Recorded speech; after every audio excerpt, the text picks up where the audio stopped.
Nah, sebenarnya mitos dan fakta mengenai makanan untuk bumil ini sudah paling banyak ditanyain di medsos-medsos ya.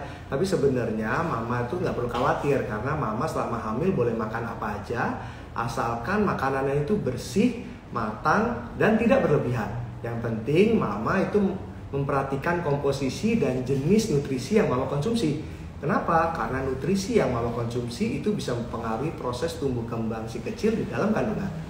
Nah, apa aja sih mitos dan fakta makanan seputar untuk bumil? Kita bahas yuk satu-satu. Yang pertama, kalau kita tahu kan ada mitos dan fakta mengenai porsi makanan. Nah, ada yang bilang bumil tuh harus makan untuk 2 orang atau 2 porsi. Bener nggak sih itu mitos atau fakta? Sebenarnya itu adalah mitos. Kenapa? Karena kalau kita menerapkan makanan untuk 2 orang atau 2 porsi, itu bisa menyebabkan komplikasi nantinya bagi mama semua dalam menjalani kehamilan. Pada dasarnya, pada trimester 1 mama tidak memerlukan tambahan kalori apa-apa. Namun pada trimester 2 hanya memerlukan tambahan kalori sekitar 340 gram per harinya. Sedangkan pada trimester 3 itu membutuhkan tambahan sekitar 450 kalori. Nah, jadi bukan berarti 2 porsi kan? Kalau mama menerapkan makanan untuk 2 porsi, makan untuk 2 porsi, karena beranggapan kalau orang Indonesia berbadan 2, jadi makan untuk 2 orang. Nah, itu nggak benar. Nantinya mama akan mengalami kenaikan berat badan yang tidak sesuai dengan berat badan mama semula. Jadi kenaikan berat badan untuk ibu hamil itu ditentukan oleh indeks massa tubuh mama sebelum hamil. Kalau berat badan tubuh mama itu dalam kondisi yang indeks massa tubuhnya normal atau normal weight, itu kenaikan berat badan pada trimester 1 itu tidak dibutuhkan. Pada trimester 2 diperlukan kenaikan berat badan minimal 500 gram per minggu. Pada trimester 3 juga begitu, 500 gram per minggu. Nah, jumlah kenaikan berat badan hingga nantinya akhirnya melahirkan pada yang berat badannya normal weight yaitu sekitar 12,5 sampai dengan 17,5. Nah, kalau mama menerapkan 2 kali porsinya, itu kenaikan berat badannya menjadi berlebih. Akibatnya timbul komplikasi, yaitu timbulnya kencing manis dalam kehamilan dan juga bisa menimbulkan adanya tekanan darah tinggi dalam kehamilan. Itu bagi mama. Kalau bagi janin atau si kecil gimana dalam kandungan? Berat badannya jadi akan berlebih, bahkan akan menjadi janin cenderung besar. Kalau sudah sangat berlebih sehingga di atas 4 kilo bisa mengakibatkan timbulnya bayinya dikenal dengan makrosomia. Nah, kesemuanya itu bisa meningkatkan resiko terjadinya persalinan sesar bagi mama semua. Jadi ingat ya, sekali lagi bahwa mitos bumil harus makan buat 2 orang atau 2 porsi itu hanya mitos. Jangan ya, makannya sesuai dengan kebutuhan kalori, sesuai dengan indeks massa tubuh mama sebelum hamil ya. Jadi kalau trimester 2 itu 340 kalori, kalau trimester 3 perharinya tambahannya hanya 450 kalori ya. Nah, kemudian yang kedua ada mitos dan fakta tentang jenis makanan. Sebenarnya komposisi makanan apa aja sih yang penting bagi bumil? Pada dasarnya bumil itu sebaiknya mengkonsumsi tidak hanya makronutrien tapi juga mikronutrien.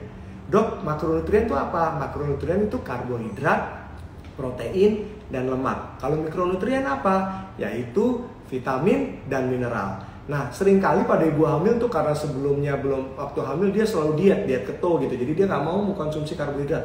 Pada waktu hamil nggak boleh diet. Ya, karbohidrat tuh tetap dibutuhkan oleh ibu hamil. Kenapa? Karena karbohidrat tuh paling gampang diubah menjadi energi oleh tubuh. Dan otak kita atau otak bumil semua tuh memerlukan glukosa untuk bekerja ya. Jadi jangan takut untuk mengkonsumsi karbohidrat. Nah, agar penambahan berat badannya tidak berlebih, karbohidrat itu dipilih, yaitu karbohidrat yang kompleks, bukan karbohidrat yang simple. Karbohidrat yang kompleks yang gimana? Yaitu karbohidrat seperti contohnya, misalnya pasta, misalnya roti gandum, ya, terus kemudian boleh kentang gitu. Jadi jangan mengkonsumsi karbohidrat yang simple atau simplex. Contohnya misalnya gula, cake ya, terus atau misalnya minuman-minuman yang manis, boba, itu bukan berarti tidak boleh, tapi jangan terlalu sering.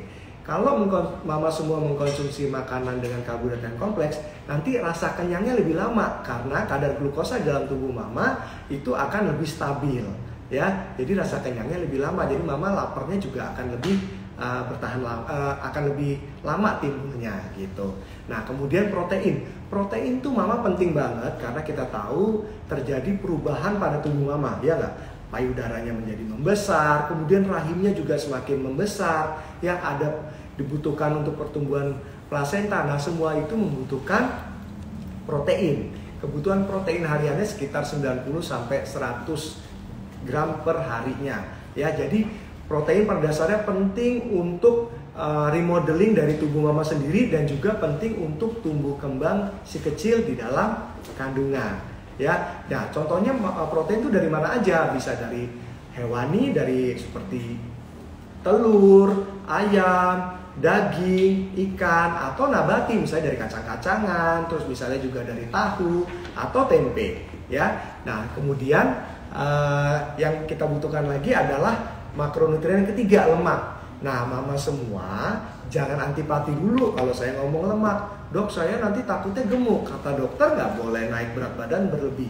Benar, tapi lemak juga dibutuhkan, terutama asam lemak yang tidak jenuh dan esensial. Contohnya omega 3 dan juga omega 6. Nah, karena kita tahu di dalam ibu semua yang lagi mengandung pasti kan akan ada janin yang sedang berkembang atau si kecil yang sedang berkembang. Otaknya lagi berkembang, saraf-sarafnya juga lagi berkembang. Nah, tabung saraf itu semua komponennya adalah lemak. Jadi jangan diet-diet lemak karena dibutuhkan itu untuk pertumbuhan saraf dan juga tumbuh kembang janin dalam kandungan. Ya, nah kebutuhannya itu bisa mama dapatkan, bisa misalnya dari buah-buahan seperti alpukat atau dari keju, atau dari daging. Itu juga akan ada lemaknya. Yang selanjutnya kita akan bahas komposisi makanan yang juga tidak kalah pentingnya, yaitu mikronutrien. Mikronutrien tadi saya udah bilang, yaitu terdiri dari vitamin dan mineral. Nah, vitamin itu seperti vitamin A, D, E, dan juga vitamin B dan C. Nah, semuanya itu memiliki fungsi masing-masing yang mama sebenarnya nggak perlu mengandalkan dari suplemen. Misalnya, oh aku harus mengkonsumsi vitamin D, B-nya sendiri, C-nya sendiri. Itu tidak. Sebaiknya mama mengutamakan makanan sehari-hari dulu. Lantas kalau memang mama rasa makanan sehari-hari belum tercukupi, misalnya karena mual atau muntah, boleh deh mama semua mengkonsumsi suplemen atau produk susu. Ya. Nah, itu tadi komposisi makanan yang penting untuk bumil. Nah, sekarang ini ada era yang dikenal dengan superfoods. Pernah dengar gak mama tentang superfoods? Pada dasarnya superfoods itu adalah suatu makanan yang kandungan gizinya sangat padat, yang bertujuan untuk menunjang kesehatan mama semua. Nah, ada banyak versi nih mengenai superfood sendiri. Beberapa peneliti itu menganggap superfoods ini hanya gorengan dari produsen atau peneliti-peneliti tertentu yang dibiayai oleh perusahaan untuk memarketingin suatu jenis makanan tertentu, ya. Nah, bahkan perkumpulan dokter jantung di Amerika tuh menganggap nggak ada kok kriteria tertentu dari suatu makanan bisa dimasukkan atau digolongkan menjadi superfoods, ya. Jadi, karena imbasnya bisa berbahaya. Kalau seseorang sudah menganggap suatu makanan itu sebagai makanan yang super atau superfood, akibatnya dia hanya mengkonsumsi makanan itu aja, ya. Dan dia akan kehilangan nutrisi dari makanan yang dia tidak makan. Contohnya yang dianggap sebagai superfood adalah bawang putih misalnya. Bawang putih dianggap sebagai salah satu superfood yang mampu menurunkan tekanan darah serta mencegah terjadinya peningkatan kolesterol. Nah, tapi kalau kita menerapkan itu dalam dunia nyata, itu akan sangat sulit karena penelitian itu akan benar berfungsi untuk menurunkan kolesterol serta menurunkan tekanan darah kalau mama semua mengkonsumsinya sebanyak 28 siung per hari. Bayangin, mengkonsumsi 28 siung per hari sesuai penelitian agar menimbulkan efek serupa, yaitu menurunkan tekanan darah serta menurunkan kolesterol. Yang pasti kalau mau mengkonsumsi 28 siung per hari, suaminya pasti kabur karena baunya nggak kuat, ya. Nah, jadi mengkonsumsilah makanan superfood boleh, tapi jangan itu aja, ya. Bawang putih sekenanya digabungkan dengan yang lain. Jenis-jenis superfood yang lain contohnya goji berry, ya. Blueberry, terus kemudian ada yang mengatakan bayam, terus sayuran kale, ya, bawang bombay, nah pisang, itu semua seperti superfood. Jadi mama bukan tidak boleh mengkonsumsi superfood, boleh, tapi jangan itu aja. Komposisinya harus seimbang dan bervariasi dan sesuai dengan komposisi kebutuhan nutrisi harian ibu hamil, ya. Nah, tadi sekilas mengenai superfood ya. Nah, sekarang pertanyaan yang sering ditanyain, dok, ada nggak sih bahayanya makanan yang berbahaya gitu untuk ibu hamil? Nah, sebenarnya kita bisa bagi, intinya adalah makanan yang sebaiknya dikurangi atau dihindari pada waktu hamil adalah makanan yang terlalu apa? Terlalu, contohnya terlalu pedas, ya, terlalu asam, ya, terlalu manis. Nah, kalau sudah sesuatu yang berlebihan atau sudah kata terlalu, itu tidak boleh, ya. Yang biasa-biasa aja, ya. Karena apa? Kalau yang terlalu pedas itu bisa mengakibatkan perut mama menjadi sakit dan diare. Nah, kondisi diare ini bisa mengakibatkan terjadinya dehidrasi. Dehidrasi bisa menyebabkan timbulnya kontraksi rahim sebelum waktunya. Nggak mau kan mama mengalami kontraksi sebelum waktunya? Jadi dalam mengkonsumsi makanan jangan yang terlalu pedas. Atau misalnya makanan-makanan lain yang tidak pedas tapi mama tidak terbiasa untuk minum atau mengkonsumsinya. Itu juga jangan, sebaiknya dihindari. Kemudian konsumsilah makanan yang matang, ya. Makanan matang contohnya apa? Hindari dulu makanan yang seperti tidak matang, seperti sushi, ya. Kalau sate, pilihlah sate yang matang sempurna. Jadi yang mudah diungkap dulu. Kalau mau makan bakar-bakaran, pilihlah makanan yang matang atau tingkat kematangannya well done. Kenapa? Karena makanan yang kurang matang atau tidak matang itu bisa ditumbuhi oleh bakteri. Contohnya bakteri salmonella, misalnya suka makan telur mentah, atau listeriosis. Kondisi kalau kita sudah terinfeksi salmonella atau toxoplasma malah, atau misalnya listeriosis, itu bisa mengakibatkan tubuh ibu menjadi infeksi dan bisa berimbas kepada janin dalam kandungan, bahkan bisa mengakibatkan terjadinya keguguran, kematian janin, atau bahkan persalinan prematur, ya. Nah, sekarang kita breakdown nih, sering banget ditanyain ya, kalau lagi ada pasien saya kontrol, dok boleh nggak sih makan Indomie? Kalau saya sih jawabnya boleh, asalkan apa? Jangan terlalu. Karena kenapa? Kalau makan selalu hanya makan Indomie aja, Indomie itu komponen utamanya adalah karbohidrat. Karbohidrat tadi saya udah bilang paling gampang diolah menjadi glukosa. Nah, sehingga meningkatkan berat badan juga akan lebih cepat. Tapi kalau makannya sesekali boleh nggak? Ya boleh. Selain itu dalam Indomie atau mie instan itu juga ada kandungan garam yang cukup tinggi. Kalau kandungan garamnya dikonsumsi terlalu sering atau banyak dari kebutuhan hariannya, akibatnya bisa terjadi penumpukan cairan, bahkan peningkatan tekanan darah tinggi. Nah, terus kemudian kalau makanan yang kurang matang itu tadi saya udah jelaskan bahwa sebaiknya dihindarin dulu. Kalau seafood bagaimana? Seafood boleh banget karena kandungannya tinggi dengan asam folat, kemudian kalium, zat besi, fosfor. Tapi yang kita takutkan adalah kandungan merkuri dari makanan laut ini. Nah, sebaiknya yang wajib dihindari makanan laut adalah ikan hiu, kemudian ikan tailfish, king mackerel, tuna jenis albacore, atau swordfish, ya. Swordfish itu juga harus dihindari. Kenapa? Karena ikan-ikan itu ada pada puncak rantai makanan. Nah, akibatnya apa?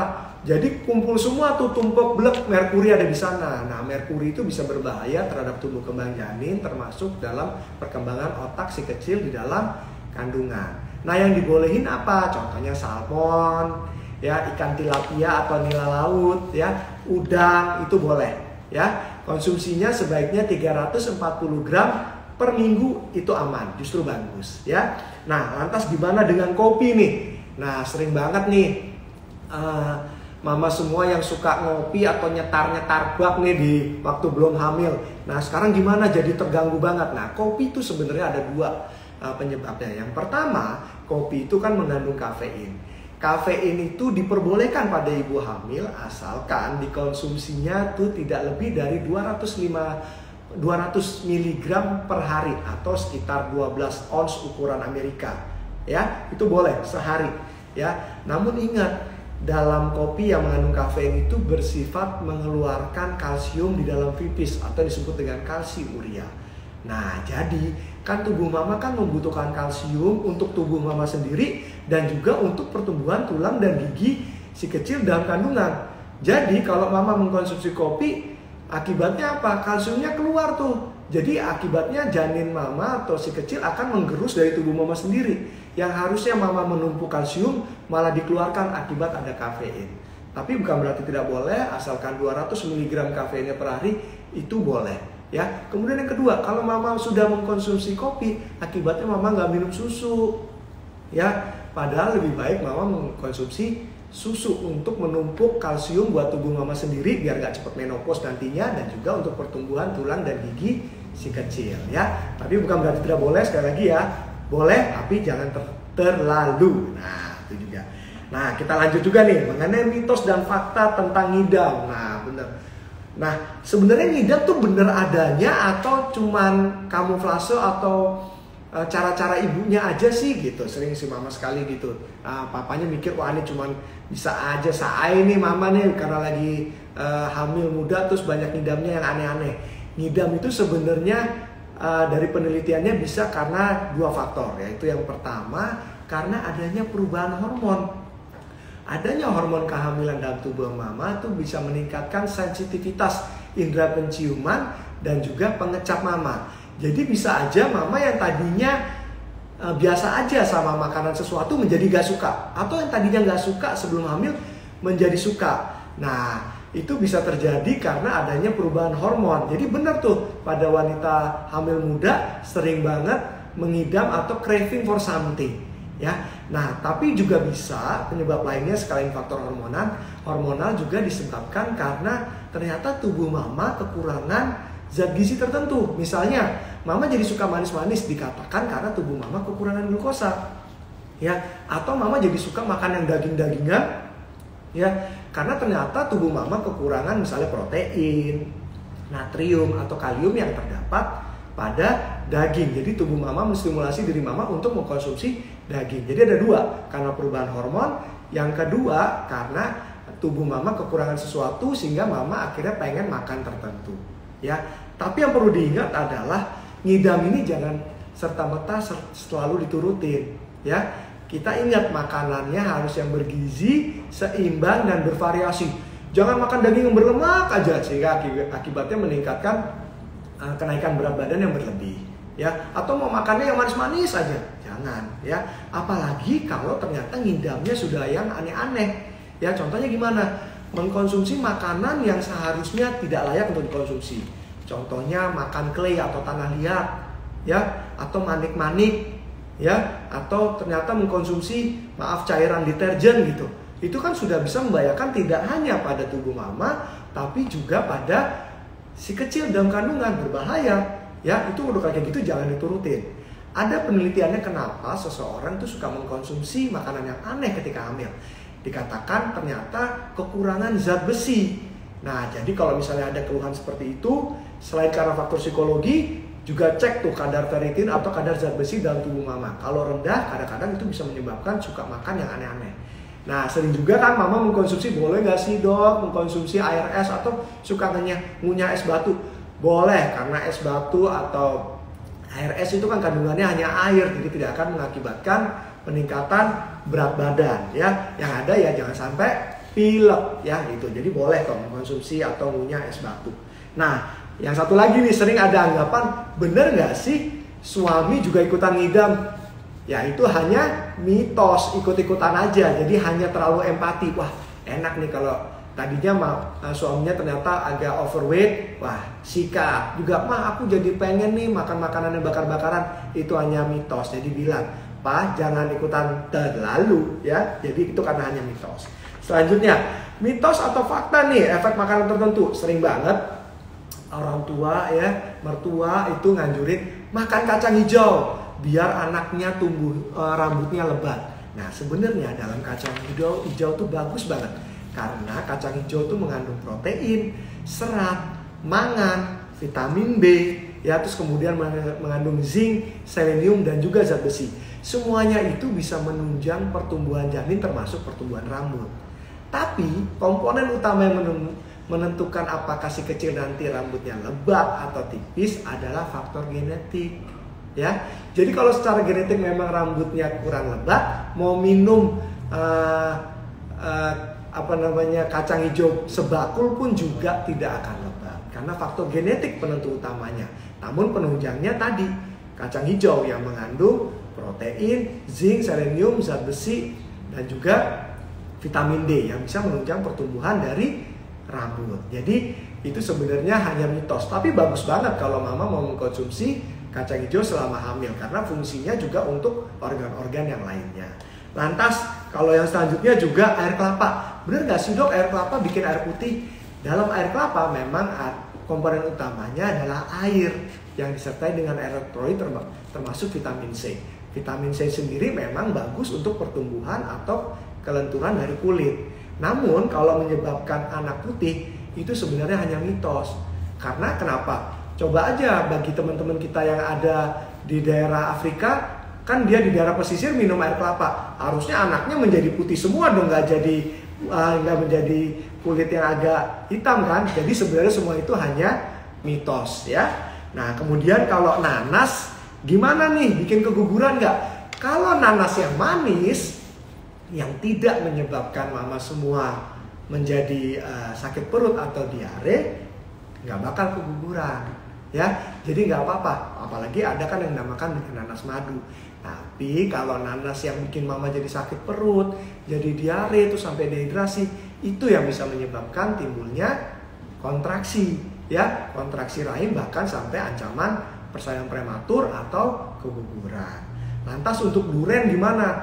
Nah duren ini sering banget ya, kasihan deh si duren ini sering banget dianggap sebagai biang kerok terhadap kelainan atau keguguran. Sebenarnya enggak, karena duren itu memang kalau duren yang manis ya, itu kandungan utamanya adalah serat, kemudian dia mengandung karbohidrat, gula, dan juga memang sedikit mengandung alkohol. Tapi banyak durian yang tidak mengandung alkohol, yang sudah tidak, kita bisa pilih itu durian yang rasanya mengandung alkohol atau tidak. Kalau tidak mengandung alkohol, aman, mama semua boleh minum alkohol.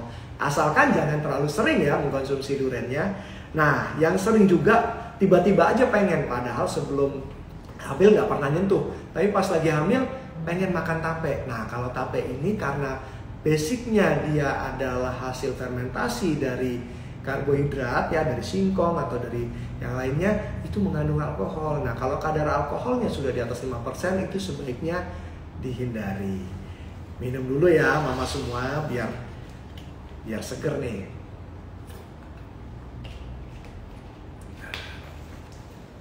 Nah itu sedikit poin-poin edukasi yang saya dapat berikan. Sepertinya udah banyak banget nih mama yang bertanya. Saya coba lihat dulu ya pertanyaannya.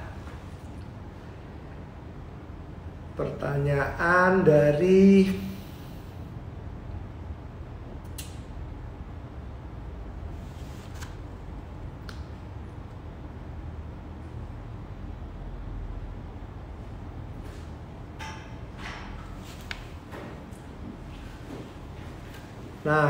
ini pertanyaan dari Mama Cynthia nih. Boleh nggak sih minum jamu saat hamil?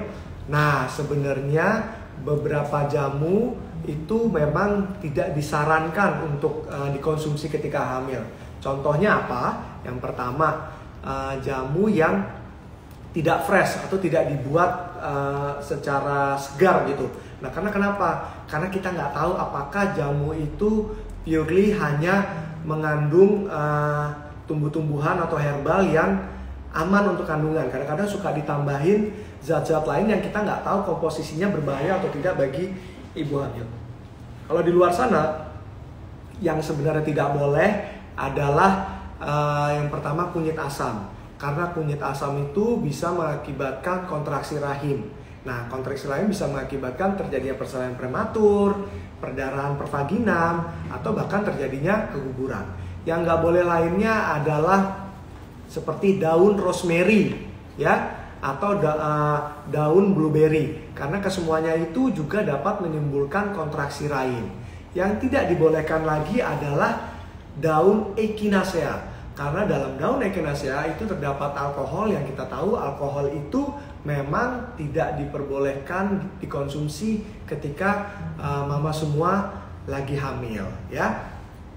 Nah selanjutnya nih pertanyaan dari Mama Zara Martina _525. Dok, kalau bayi kembar gimana dok? Makanan yang harus saya konsumsi sebenarnya sama aja ya. Jadi memang tadi saya bilang, dok kok ribet banget ya trimester 2 340 kalori, trimester 2, trimester 3 450 kalori. Intinya kalau mama lapar makan. Karena dengan sendirinya tubuh ibu tuh akan mengatur kapan ibu butuh makan tertentu, mama butuh makan tertentu. Jadi sebenarnya sama aja seperti janin tunggal, tapi memang nantinya pertambahan berat badannya akan sedikit lebih tinggi ketimbang yang hamil tunggal. Jadi makan biasa aja, kalau lapar makan, tidak perlu diatur-atur kalorinya karena agak ribet ya. Yang penting mama bisa makan. Dan mengkonsumsi makanan terutama pada trimester 1 dan 3 harus hati-hati. Ada strateginya. Karena sering banget timbul keluhan mual dan muntah pada trimester 1 dan 3 ya. Kalau trimester 1 karena faktor hormon, kalau trimester 3 selain faktor hormon juga karena rahim mama yang sudah semakin tinggi. Sehingga lambung yang di bagian atas kapasitasnya akan sedikit lebih kecil. Jadi sering banget kalau mama makan terlalu banyak akan timbul rasa mual atau muntah. Caranya gimana? Makan dalam porsi yang kecil tapi frekuensinya sering, yang dinamakan dengan small frequent feeding. Ya, nah makan 3-4 sendok stop, 3 jam lagi makan, 3 jam lagi makan. Yang penting ada makanan yang masuk. Kemudian hindari makanan yang terlalu pedas dan berminyak, ya, yang spicy, pedas dan berminyak. Karena semua itu bisa mengakibatkan timbulnya rasa mual, merangsang rasa mual. Ya, kemudian yang ketiga, makanlah dan disirkulasi atau tempat makan yang nyaman, jangan yang pengap, yang panas, karena itu bisa merangsang timbulnya rasa mual. Nah, kemudian mama semua bisa mengkonsumsi makanan yang mengandung jahe. Contohnya permen jahe, wedang jahe. Karena jahe itu sudah ada penelitiannya, yaitu bagus untuk mengurangi rasa mual. Jadi kita nggak ujuk-ujuk langsung obat anti mual dok, enggak. Jadi coba dulu pakai permen jahe. Kemudian juga bisa mengkonsumsi makanan atau minuman atau produk susu yang mengandung vitamin B6. Karena vitamin B6 ini bisa merangsang atau maksud saya menurunkan rasa ambang rasa mual ibu. Jadi tidak cepat merasa mual ya. Vitamin B berguna untuk terutama B6 ya, menurunkan rasa mual. Dan kalau habis makan, kalau bisa jangan tiduran ya, jangan langsung tidur karena aktivitas dulu, tujuannya agar makanan yang ada di lambung turun. Kasih waktu 3-4 jam. Kalau mama semua biasanya tidur pada pukul 9, terakhir makan boleh pada pukul 6. Nah, habis makan aktivitas dulu deh sebentar biar turun tuh makanannya ya. Kemudian pertanyaan dari Mama Verinika _F. Kalau saffron boleh nggak sih dikonsumsi? Nah, bagus nih pertanyaannya. Saffron itu adalah salah satu bumbu masak yang cukup mahal, dipetik dari bunga saffron ya. Biasanya makanan-makanan Arabik atau Perancis suka banyak menggunakan saffron. Nah, saffron ini sebenarnya boleh dikonsumsi asalkan tidak lebih dari 5 gram per konsumsinya. Kenapa? Karena kalau dikonsumsi lebih dari 5 gram bisa mengakibatkan kontraksi rahim. Nah, kontraksi rahim itu sekali lagi tidak mau kita dapatkan ketika usia kehamilan belum cukup bulan karena bisa meningkatkan persalinan prematur atau bahkan keguguran. Dan dikatakan bahwa saffron ini sebaiknya dikonsumsi saat usia kehamilan memasuki trimester 2 atau sudah di atas 14 minggu ya, biar amannya. Nah, selanjutnya nih pertanyaan dari Mama Desi Ainur ya. Dok, sama tetangga saya nggak boleh makan semangka sama udang. Katanya menurut kepercayaan orang tua dulu emang nggak boleh. Beneran ya? Kalau secara medis itu tidak apa-apa karena buah semangka pada dasarnya adalah mengandung serat dan air serta vitamin C. Ya, jadi nggak apa-apa. Udang pun juga nggak apa-apa. Tadi udah saya sebutkan, udang itu juga mengandung asam folat, zat besi, ya, magnesium, itu semua dan juga protein yang bagus ya untuk pertumbuhan otak janin. Jadi nggak apa-apa. Jadi mungkin ini hanya masalah mitos aja, nggak boleh makan semangka sama udang. Saya juga pernah dengar nggak boleh makan semangka sama minum teh, padahal sebenarnya nggak ada hubungannya. Ya. Kemudian, dok, pertanyaan nih dari Mama Alvira Ramadhani _.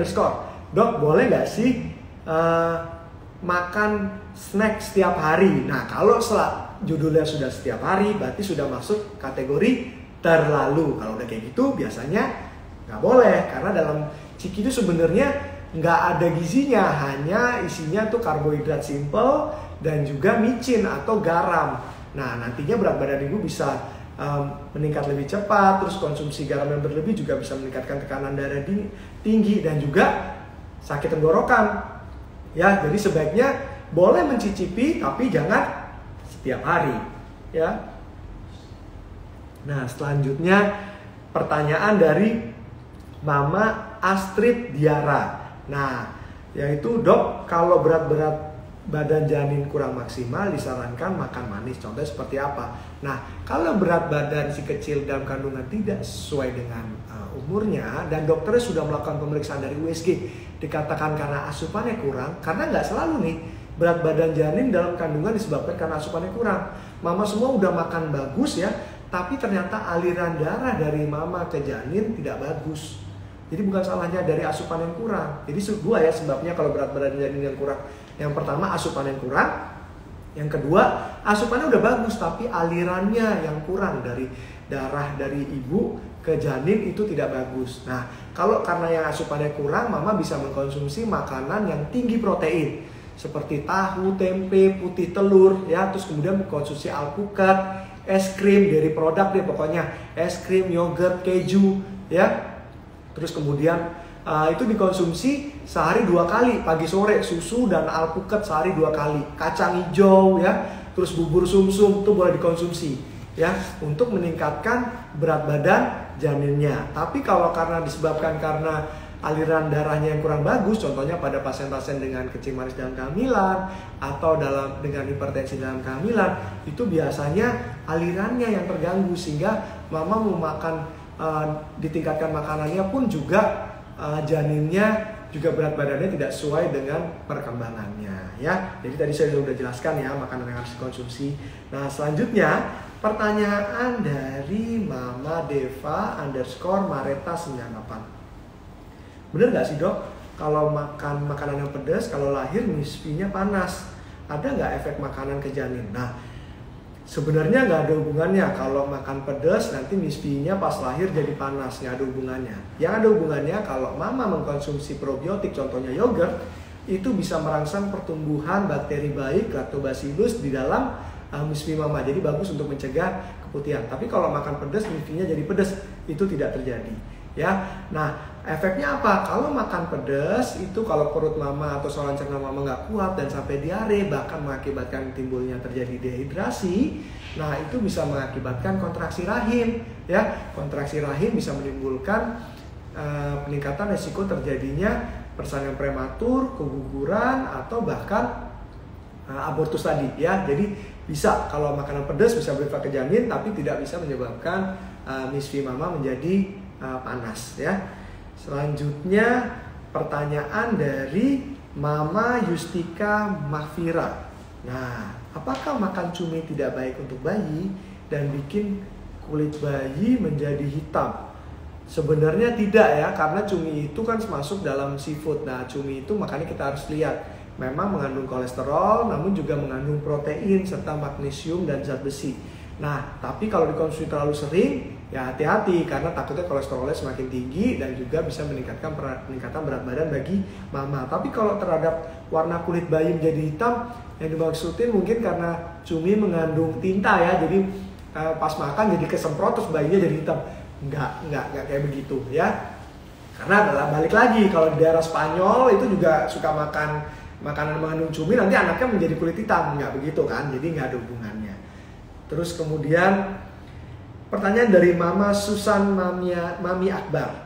Dok, ibu hamil emang nggak boleh makan paru ampela gitu ya? Boleh, kenapa nggak boleh?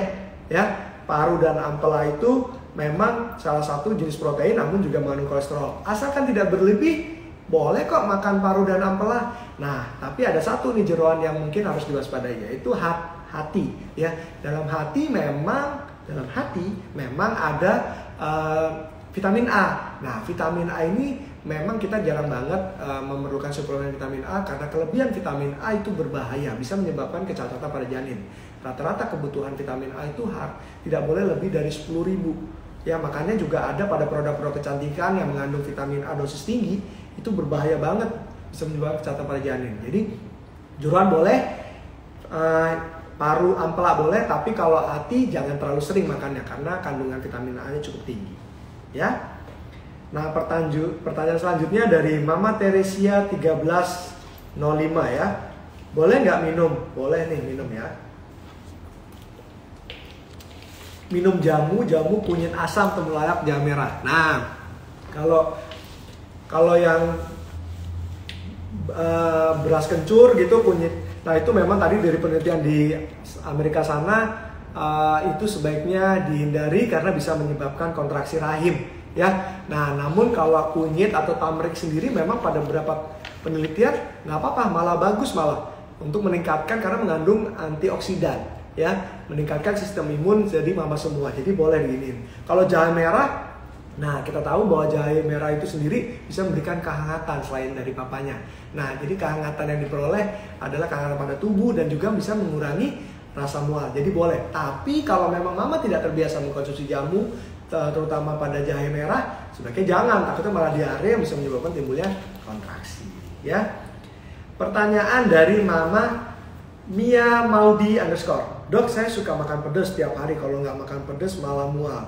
Nah, ya kalau terlalu pedas dan ya sebaiknya jangan. Tapi kalau mama memang gara-gara itu nggak bisa makan, diatur-atur deh ya. Pokoknya kalau memang biasa makan pedas boleh, tapi please banget jangan sampai mama timbul diare. Kalau udah diare berarti udah berlebihan tuh. Tapi gara-gara itu agar lebih semangat makannya, ya boleh aja. Prinsipnya tagline-nya adalah boleh makan apa aja, asal jangan berlebihan, mateng dan juga sesuai dengan komposisi hariannya, ya.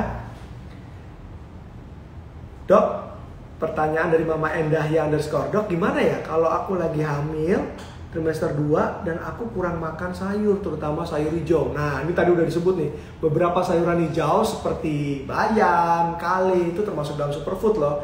Karena selain mengandung vitamin dan mineral, sayuran hijau ini juga poin pentingnya adalah dia berupa serat. Nah, serat ini penting agar mama semua ini pupnya lancar. Dia akan membentuk massa atau bulky dalam saluran cerna mama sehingga pupnya bisa lancar. Nah, kalau misalnya mama tidak makan serat, jadi konstipasi tuh, sembelit. Akibatnya mama tidak nyaman, begah, terus abis itu juga jadi merasa kayak nggak bisa ngeluarin pup tuh.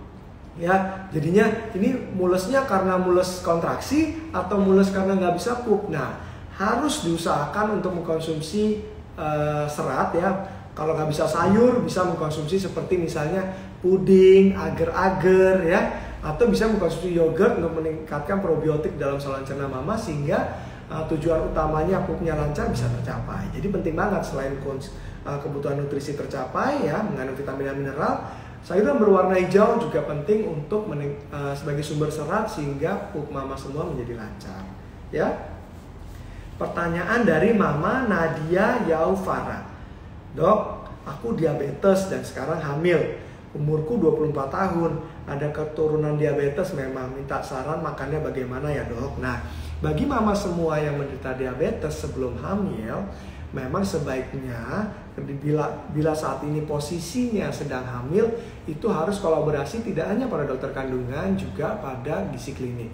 Karena kita harus mengatur pola makan mama semua. Yang pertama, agar bisa mencukupi kebutuhan mama dalam melakukan aktivitas sehari-hari. Kemudian juga komposisi makanannya juga bisa untuk menunjang tumbuh kembang si kecil dalam kandungan dan tidak meningkatkan kadar gula darah berlebihan. Jadi kadar glukosa darah mama juga menjadi teratur. Ya, nah 3 poin ini penting. Nah, untuk itu dibutuhkan kolaborasi dengan dokter kandungan dan juga dokter gizi klinik.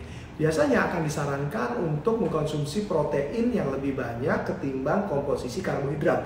Dan komposisi karbohidratnya ini sendiri lebih baik mengkonsumsi karbohidrat yang kompleks. Salah satunya jika mama takut mengkonsumsi karbohidrat, pilihlah makanan atau karbohidrat yang indeks glisemiknya itu rendah. Contohnya adalah quinoa. Quinoa adalah salah satu superfood juga yang selain kadar proteinnya tinggi, mengandung asam lemak yang bagus dan juga seratnya juga tinggi. Ya, jadi itu bisa mengurangi ketergantungan mama terhadap karbohidrat yang terutama karbohidrat simple yang bisa menyebabkan kadar gula darah mama selama hamil menjadi tidak teratur. Memang efeknya apa sih dok kalau kadar gula darahnya nggak teratur selama hamil? Efeknya adalah tidak hanya pada tubuh mama, namun juga pada janin. Pada tubuh mama apa? Kadar gula darah yang sangat tinggi itu bisa atau sangat rendah itu bisa mengakibatkan gangguan pada pembuluh darah, tidak hanya pembuluh darah besar, namun juga pada pembuluh darah kecil. Pembuluh darah kecil apa? Contohnya misalnya tangan menjadi kebas-kebas, kemudian terjadi gangguan pada penglihatan yang disebut dengan retinopati diabetik, dan juga pada pembuluh darah kecil yang ada di ginjal sehingga bisa mengakibatkan gagal ginjal kronik nantinya. Nah kalau pada janin apa? Akibat kadar gula darah yang tinggi seringkali bisa dua nih. Janinnya bisa lebih besar pada dari usianya yang disebut dengan janin cenderung besar, atau bahkan timbulnya janin yang makrosomi yang bisa meningkatkan kejadian peningkatan risiko persalinan sesar. Dan kemudian pada yang mama yang menderita diabetes mellitus itu juga bisa mengakibatkan selain janinnya besar, ekstrem kiri, yaitu janinnya menjadi berat badannya kurang akibat aliran darah. Jadi dia mengganggu pembuluh darah yang memperdarai janinnya. Jadi terjadi pertumbuhan janin terhambat. Jadi bisa ekstrem bayinya kecil atau bayinya sangat besar. Dan poin satu yang sangat kita takutin, dokter kandungan juga takut banget kalau menangani mama dengan diabetes, yaitu bisa terjadi IUFD atau bayinya bisa meninggal secara mendadak akibat pergolakan gula darah di dalam tubuh mama semua. Jadi penting sekali kadar gula darah mama itu terkontrol selama kehamilan. Caranya gimana? Kalau ikuti anjuran dari dokter kandungannya dan dokter gizi kliniknya mengenai porsi makannya, obat-obatan dan lifestyle yang harus yang disarankan harus dipatuhi. Obat-obatannya bisa berupa obat anti-hipoglikemik oral, obat minum, atau bisa juga berupa insulin. Jadi nanti dokternya akan mengatur. Dan penting banget saat mengkonsumsi obat-obatan untuk menurunkan kadar gula darah atau menstabilkan kadar gula darah, asupan makanan juga jangan bergejolak, karena dosis dari obat itu menyesuaikan dengan makanan mama sehari-hari. Kalau dosisnya sudah A, ya makanannya juga A. Jangan tiba-tiba makanannya melombak jadi meningkat 2 kali A. Ya, karena obatnya juga akan meningkat juga. Nah, makannya juga jangan berkurang karena akibatkan kadar gula darahnya menjadi drop turun. Nah, kadar gula darah yang drop turun itu bisa mengakibatkan janin bisa meninggal mendadak dalam tubuh mama. Bukan bermaksud mengakuti, tapi meningkatkan awareness atau kewaspadaan bagi mama semua bahwa diabetes mellitus ini tidak hanya berimbas pada tubuh mama, namun juga pada janin atau si kecil dalam kandungan, ya. Nah, selanjutnya pertanyaan dari Mama Radiwinata _97. Ngidam manis anaknya perempuan, ngidam asin anaknya cowok. Bener nggak dok seperti itu? Wah, kalau mama makan permen nano-nano anaknya jadi apa nih? Perempuan atau cowok nih? Nah, jadi sebenarnya nggak ada hubungannya antara jenis kelamin dengan ngidam manis atau ngidam asin. Kenapa? Karena pembentukan jenis kelamin itu ditentukan oleh kromosom dari sperma pasangannya, sperma papanya. Kita ketahui kalau sperma itu mengandung kromosom X atau kromosom Y. Sedangkan kalau pada wanitanya hanya mengandung kromosom X. Nah, kalau spermanya itu berupa sperma yang kromosomnya X, ketemu dengan pihak mamanya yang X, anaknya akan menjadi perempuan. Nah, kalau spermanya waktu bertemu dengan telur mamanya itu spermanya yang Y, bertemu dengan sel telur mamanya yang X, akan menjadi XY. Jadi anaknya akan menjadi jenis kelamin laki-laki. Jadi penentuan jenis kelamin bukan atas dasar makanan tertentu, ya. Tadi manis atau asin, atau kadang-kadang kalau mau cowok makannya yang daging-dagingan, kalau yang mau cewek makannya yang sayur-sayuran. Itu tidak sepenuhnya benar, ya. Mitos lah istilahnya. Terus kemudian pertanyaan dari Mama Lesti _Nurliani. Wah, ini Mama Lesti nih. Nah, jadi dok, makanan untuk cepat kontraksi dan pembukaan usia kehamilan udah mau 40 minggu. Nah, memang sudah ada penelitiannya nih. Nah, jadi kalau mama udah usia kehamilan 36 minggu, mama disarankan untuk mengkonsumsi makanan contohnya kurma segar. Mengkonsumsi makanan berupa kurma segar lebih dari 6 butir, boleh ganjil, boleh genap lah. Kalau mau ganjil 7 butir boleh.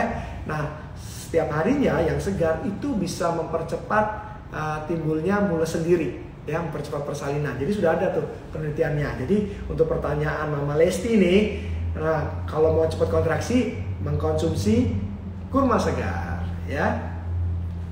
Nah selanjutnya pertanyaan dari Mama Septi _Widya. Penyebab plasenta lengket apa ya? Apa benar ketan hitam? Soalnya anak pertama lengket banget, sekarang hamil lagi. Tuh kasihan nih ketan hitam. Jadi sebenarnya plasenta lengket ini terutama pada yang persalinan normal itu penyebabnya belum diketahui. Tapi kalau pada yang bekas sesar, nah plasenta lengket ini harus diketahui dulu lengketnya seperti apa. Bisa hanya berupa plasenta adhesiva, jadi dia bisa dilepas, namun karena lengket dia agak sulit, tapi masih bisa dilepas. Ada juga yang plasentanya sudah menembus terlalu dalam, jadi dia masuk ke dalam dinding rahim, tidak pada bagian permukaannya rahim, tapi udah masuk ke dalam otot rahim, yang dinamakan dengan plasenta akreta. Nah kalau plasenta akreta ini memang tidak boleh dilepas. Biasanya faktor risikonya adalah pada bekas sesar. Nah bukan karena faktor makanan, sering makan ketan hitam. Ya, ketan hitam malah bagus lagi. Ketan hitam itu kan selain sumber karbohidrat, dia juga mengandung protein karena tinggi kadar proteinnya dalam sana, asam folat, zat besi, dan juga magnesium. Jadi boleh mengkonsumsi ketan hitam. Jadi nggak usah khawatir, boleh mengkonsumsi ketan hitam, tidak akan menyebabkan plasenta yang lengket. Dan kejadian plasenta lengket pada kehamilan atau persalinan mama sebelumnya itu tidak selalu akan kejadian berulang kali pada kehamilan berikutnya. Mama nggak perlu khawatir ya. Nah pertanyaan dari Mama Princess _spray. Dok, apa kerang darah dilarang untuk ibu hamil dan akan mengakibatkan kematian? Kalau dikonsumsi dalam batas yang wajar sebenarnya tidak dilarang ya. Tadi saya sudah bilang bahwa konsumsilah tidak lebih dari 340 gram per hari. Nah memang kerang darah ini yang kita takutkan kan apakah mengandung timbal atau merkuri. Namun kalau mengkonsumsinya dalam batas yang wajar dan tidak berlebihan, tidak apa-apa. Yang penting mama memang udah terbiasa mengkonsumsi kerang itu. Jangan sampai mama ternyata alergi dan tiba-tiba ngidam mengkonsumsi, karena kondisi alergi itu bisa berbahaya bagi kondisi kehamilan ibu sendiri ya. Pertanyaan dari Mama Nunui ya. Harus makan apa nih dok biar tensi bumil nggak tinggi? Nah ya intinya adalah menghindari makanan yang berminyak ya, kemudian juga makanan yang mengandung kadar garam yang tinggi ya. Jadi makan yang rebus-rebus ya, yang sabu-sabu misalnya, terus jangan yang terlalu yang asin-asin ya. Nah itu sebaiknya dihindari, karena makanan yang berminyak atau yang goreng-gorengan atau yang mengandung garam tinggi itu bisa meningkatkan tekanan darah mama semua ya. Selanjutnya nih pertanyaan dari Mama Suci Wulandari 4766. Dok, berapa liter sehari air putih yang cukup untuk ibu hamil? Kalau banyak pipis terus. Bener banget nih, ibu hamil ini penting banget untuk mengkonsumsi air putih 8 atau ada yang bilang 10 sampai 12 gelas per hari. Karena penting banget, air itu tidak hanya penting untuk tubuh mama agar sirkulasi atau fungsi jantung itu bagus, namun juga untuk saluran pencernaan, terus juga mencegah terjadinya infeksi saluran kemih, bahkan untuk meningkatkan air ketuban pada janin ya. Jadi kalau tubuh mama tidak mengalami kondisi dehidrasi, air ketuban juga akan banyak. Kita tahu fungsi air ketuban itu sebagai bantalan atau bumper, dan juga untuk menunjang perkembangan paru-paru, terus kemudian organ-organ dari janin juga. Jadi 8 sampai 12 gelas per hari bagus, atau kebutuhannya 2 liter per hari. Ya, itu cukup ya. Namun ingat, bukan hanya harus dalam bentuk air putih aja, kan mama juga makan buah, minum sup ya. Itu juga mengandung air kan. Nah, jadi itu juga dikalkulasi juga menjadi dalam 2 liter per hari ya. Biasanya mama akan tahu apakah mama mengalami kondisi dehidrasi. Harus tahu dulu nih tanda-tanda dehidrasi apa. Yang pertama, jantung nadinya cepat, terus kemudian berkeringat dingin ya, lemes, letih ya, terus kurang konsentrasi, terus pipisnya menjadi seperti warna teh ya, teh yang pekat ya, dan berbau menyengat. Nah, kondisi-kondisi kayak gitu berarti mama tandanya sudah dehidrasi, harus segera dikembalikan kebutuhan cairannya untuk mencegah agar dehidrasi ini tidak sampai menimbulkan kontraksi pada rahim ya. Pertanyaan dari Mama Yulia _Yukrima. pengganti air putih apa dok? Soalnya di usia kandungan 13 minggu masih mau muntah kalau minum air putih. Boleh air apa aja, misalnya mama mau minum air teh, susu, atau misalnya buah, misalnya jus tuh boleh kok, itu termasuk. Jadi nggak hanya purely dari air putih saja. Kalau memang mama merasa mual, boleh dikasih dengan air yang mengandung rasa ya. Jus, sirup boleh kalau memang mama nggak ada kencing manis atau bayinya memang tidak besar. Terus kemudian air teh, es teh manis tuh boleh kok, nggak ada apa-apa ya. Terus pertanyaan selanjutnya, pertanyaan dari Mama Asatalaisi. Dok, perlukah minum vitamin asam folat tambahan selain dari yang didapat dari dokter? Apakah ada namanya kelebihan asam folat? Ya, memang segala sesuatu yang berlebihan memang tidak boleh ya, karena bisa mengakibatkan kecacatan pada janin. Dosis yang dibutuhkan pada ibu hamil itu secara normal adalah sekitar 400 sampai 600 mikrogram. Lebih bagus dikonsumsi 3 bulan sebelum hamil hingga seiring dengan pertambahan kehamilannya, usia kehamilannya. Nah, sumber dari asam folat ini pada dasarnya bisa berasal dari jeruk, sayuran yang hijau seperti brokoli, bayam, terus stroberi, sereal yang sudah difortifikasi atau yang sudah ditambahkan asam folat, susu, itu merupakan sumber asam folat. Pada dasarnya sih itu sudah cukup dari makanan sehari-hari, tapi dokter akan memberikan tambahan untuk mencegah timbulnya kecacatan pada janin. Apa sih kecacatan pada janin yang bisa ditimbulkan dari kekurangan asam folat? Yaitu kelainan pada tabung saraf janinnya ya, atau neural tube defect.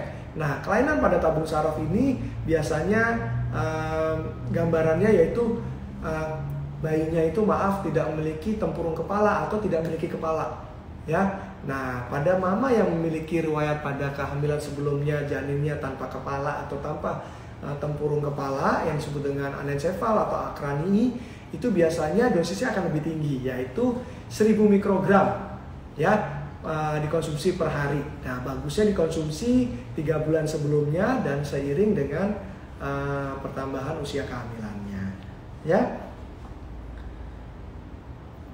Pertanyaan yang selanjutnya, pertanyaan dari Mama Inggit _Widya 19. Dok, saya lagi pengen makan nasi padang, nggak apa-apa nggak sih makan terus menerus? Kalau lagi pengen nasi padang, sikat aja Mam, emang enak nasi padang, tapi jangan terus menerus. Kalau udah tagline terus menerus nggak boleh, karena takutnya kolesterol mama meningkat, terus kemudian kenaikan berat badan jadi berlebih.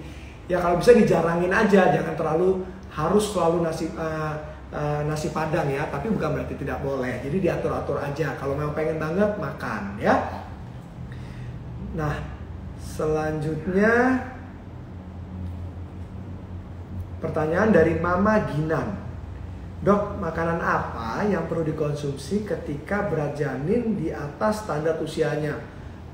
Nah, makanan apa yang harus dikonsumsi? Nah, sebaiknya kalau berat janinnya sudah berlebih, Mama perlu review lagi nih makanannya. Jadi bukan apa yang perlu dikonsumsi, apa yang sebaiknya dihindari.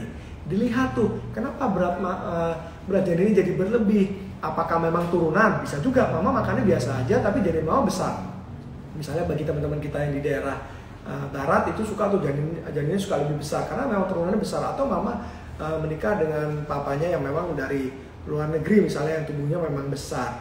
Nah, tapi kalau misalnya tidak ada turunan bayi besar, terus dilihat lagi makanannya, apakah makanan Mama lebih banyak konsumsi yang manis-manis atau yang karbohidratnya yang simple. Nah, makanan-makanan seperti itu sebaiknya dikurangin ya, lebih banyak porsi karbohidrat, maksud saya karbohidrat yang kompleks maupun konsumsi protein, sayuran juga lebih banyak, sehingga pertambahan berat badannya tidak akan berlebih dan berimbas pada berat janin yang lebih besar gitu daripada usia kehamilannya. Karena takutnya kalau terlalu besar bisa mengakibatkan peningkatan risiko persalinan sesar nantinya kalau Mama memang berencana untuk lahir normal. Nah, sepertinya pertanyaan Mama tadi ya merupakan pertanyaan terakhir yang bisa saya jawab karena sudah hampir 1 jam nih. Mudah-mudahan apa yang saya jawab tadi, yang saya berikan informasinya bisa bermanfaat bagi Mama semua. Pada dasarnya Mama semua boleh makan apa aja, asal bersih, matang, dan tidak berlebihan. Perhatikan jenis dan komposisi makanan yang mama konsumsi, karena nutrisi yang terkandung dari makanan yang mama konsumsi itu tidak hanya berperan bagi tubuh mama untuk menjalankan kegiatan sehari-hari, tapi juga berfungsi untuk proses tumbuh kembang janin di dalam kandungan, ya. Nah, kalau ada mama yang masih ingin bertanya, mama bisa tulis di kolom komen di IGTV Halo Bumil setelah video ini diupload ulang ya. Nah, share IGTV Halo Bumil di story IG mama semua, dan jangan lupa tag @halobumil dan @bagusdoni_ ya. Sekian IG live kita hari ini. Saya pamit undur diri dulu ya. Semoga mama semua dalam keadaan sehat selalu. Oke?